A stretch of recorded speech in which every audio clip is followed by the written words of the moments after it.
Hey, everybody, and welcome back to Anchored and Answering. And today we're going to be covering something that's pretty interesting. Now, last week we were looking at the sovereignty of God. So this week we're actually going to be moving on to the topic of the will of God. So let's go ahead and get started. So one of the most commonly asked questions in the church is the question, what is God's will for me? Or what is God's will for my life? The question comes in many forms and can be asked as, what is God's plan for my life? What is God's purpose for me? Or even, why did God put me on the earth?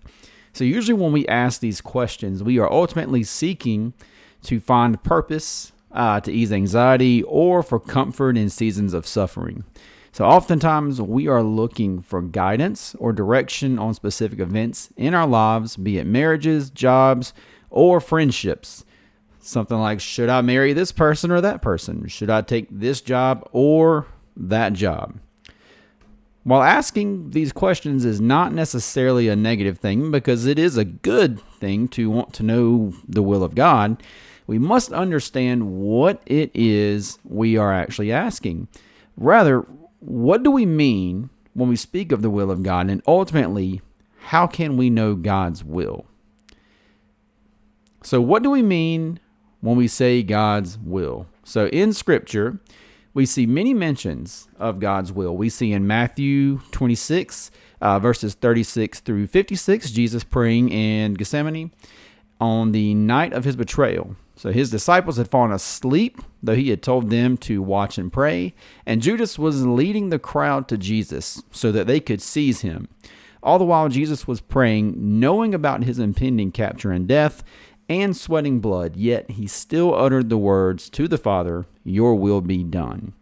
In Ephesians, Ephesians chapter 1, verse 11, Paul, writing to the church at Ephesus, says of God, "He works all things according to the counsel of his will."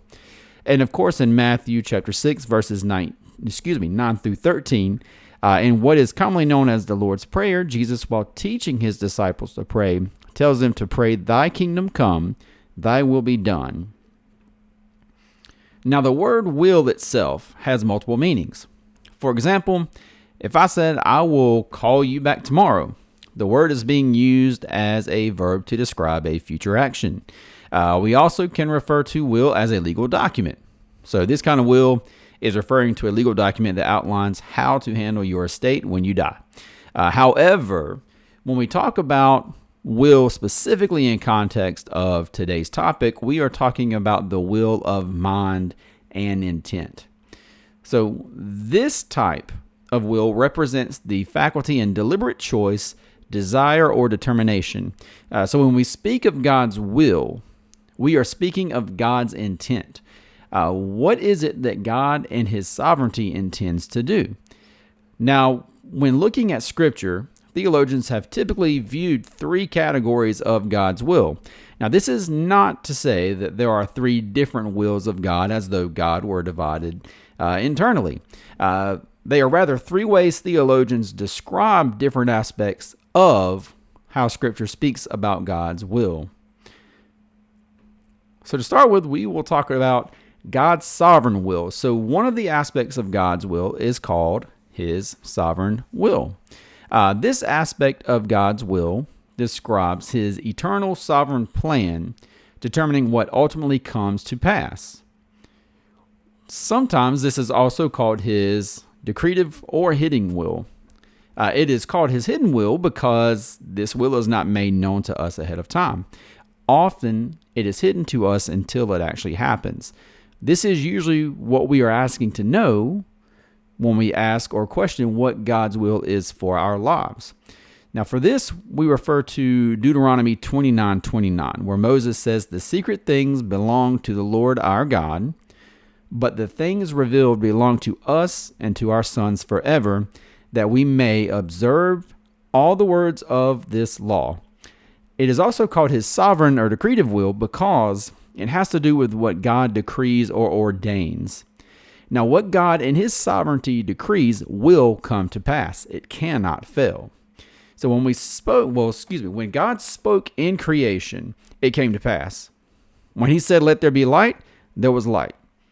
When he created the sun, the moon, and the stars, he spoke and it happened. Now, when we speak of God's decretive will, we include all of history, even events involving sinful human actions. Now, this does not mean that God morally approves of all things or delights in evil. Rather, this means that God can ordain that evil occur for a greater purpose without himself becoming evil. One of the best examples of this is the story of Joseph. So Joseph was sold by his brothers into slavery in Egypt, but later became second in command only to Pharaoh.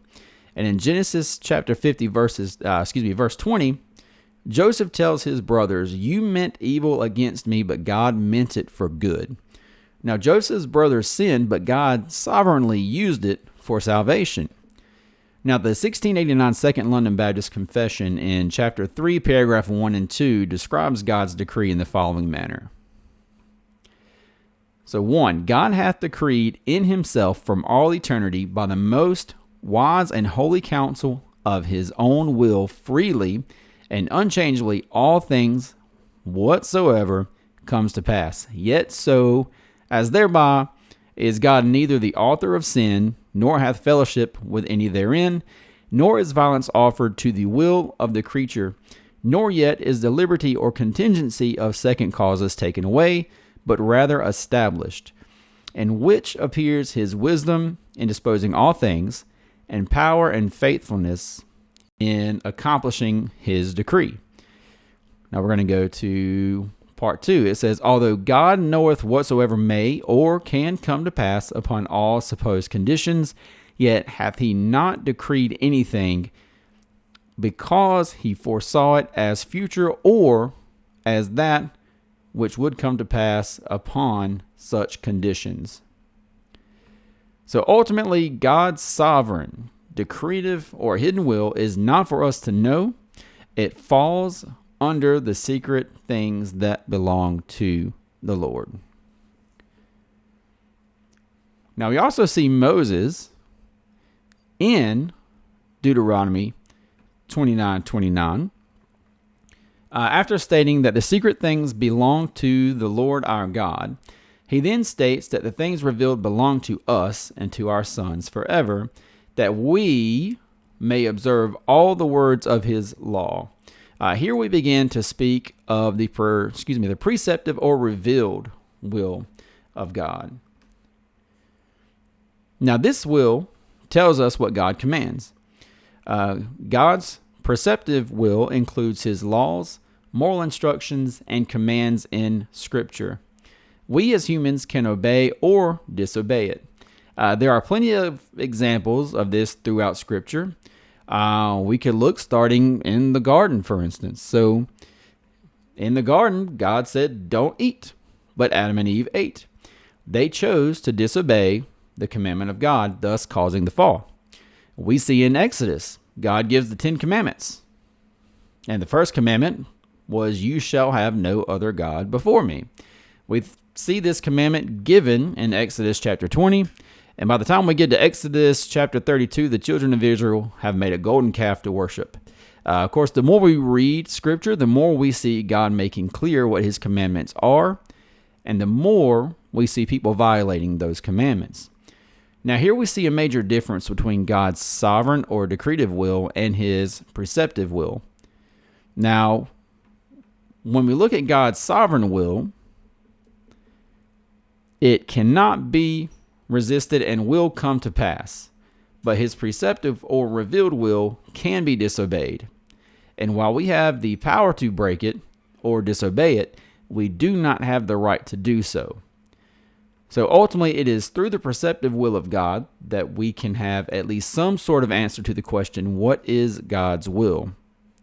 So while we may not have access to the hidden or decretive will of God with regards to his sovereign eternal plan, we can and do have access to his preceptive will, which helps us understand what God wills and commands of us with regards to his laws and commandments.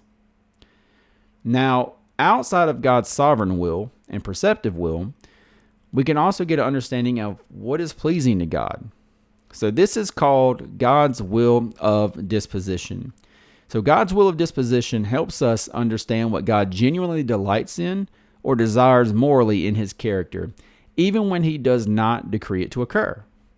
It reveals what pleases God morally and relationally.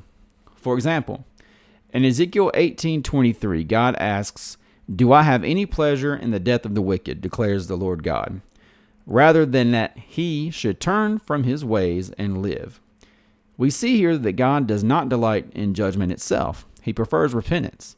But we also know that not all repent and judgment still occurs. So we see this example repeated in Ezekiel 33:11, where God says, "As I live, declares the Lord God, I take no pleasure in the death of the wicked, but rather that the wicked turn from his way and live." Again, we see that God prefers repentance, but we also understand that not all repent. We can also look at another example in Matthew 23:37, where Jesus is speaking to the Pharisees in Jerusalem. It says, "O Jerusalem, Jerusalem, the city that kills the prophets and stones those who are sent to it. How often would I have gathered your children together as a hen gathers her brood under her wings, and you were not willing." Here we see true compassion, true desire for repentance, and true sorrow. We see that Jesus genuinely delights in repentance, genuinely grieves over unbelief, but God's sovereign plan is not frustrated. Now, in concluding, I would like to offer up a few examples of how we can see these wills working together in Scripture. So to start, we will look at the story of Joseph. When we read the story of Joseph, we see that his brothers became jealous and sold him into slavery. But in the end, Joseph becomes second in command in Egypt and ultimately saves his family from a famine in the land. Now, when Joseph is reunited with his brothers, he tells them, "You meant evil against me, but God meant it for good." The scripture doesn't say God used it for good. It says he meant it for good. So in this example, we can see that what happened to Joseph was by the decree of God, by God, his sovereign will. However, Joseph's brothers still violated God's preceptive will, his commandments and moral standards, through their hatred, jealousy, and deception. Now we know that God did not delight in their jealousy, their cruelty, or their deception, but he used their wickedness to preserve Israel during famine. Now we can also see another example in the crucifixion of Christ. So Christ's death was decreed and ordained by God, though according to God's preceptive will, murder is sinful, and those that crucified Jesus violated God's preceptive will. And according to God's will of disposition, he does not delight in evil itself and did not delight in their evil acts. However, God, through his decree, used their evil acts to bring salvation to many and establish the new covenant. Now, in conclusion, when we ask the question, what is God's will? We may not be able to know his sovereign or hidden will, but God has surely not left us in the dark and has provided to us guidance through his preceptive will and will of disposition, through his commandments and scripture on how we are to live our lives to be in accordance with his will. So guys, I do appreciate you stopping by today. I would love to get your thoughts on this.